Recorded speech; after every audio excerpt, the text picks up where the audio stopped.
Hey lovelies, first of all sorry ఎప్పటికప్పుడు update చేయనందుకు and full vlog చేయనందుకు కూడా. నా festive preparations almost common ఉంటాయి, festive ని బట్టి డిఫరెంట్ థింగ్స్ ఉంటాయి అంతే. సో ఎలాగో మీరు చాలా ఫెస్టివల్ వ్లాగ్స్ చూసున్నారు కదా నావి అని చెప్పి లైట్ తీసుకున్నా. అది కాకుండా అప్లోడ్ చేయాల్సిన వీడియోస్ చాలా అంటే చాలా పెండింగ్ ఉన్నాయి. ఇంకా మేమైతే ఎవ్రీ దీపావళికి లక్ష్మీ పూజ చేసుకుంటాము. ఇంకా మీ మమ్మీస్ కూడా ఇంతేనా? లైక్ ఫెస్టివల్ అయినా కూడా రెగ్యులర్ వేర్ లోనే ఉంటారు. మా మమ్మీనైతే నేను మా చెల్లి చెప్పి ఒక 1 hour తర్వాత రెడీ అయిందనమాట.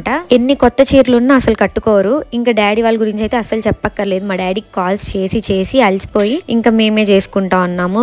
లాస్ట్ లో వచ్చి క్రాకర్స్ కాల్చారంతే. ఇంకా నాకైతే షూట్స్ మ్యాండేటరీ. ఈసారి ఈ పాప కూడా చాలా ఎక్కువ. ఇంకా నా రెగ్యులర్ గా షూట్స్ అన్ని చేసేది స్టోన్ ఫ్లాష్ వాళ్ళే. ఎంత బాగా తీస్తారనేది మీరే చూసారు. అసలు ఈసారి అయితే ఎక్సలెంట్ వచ్చాయి పిక్చర్స్.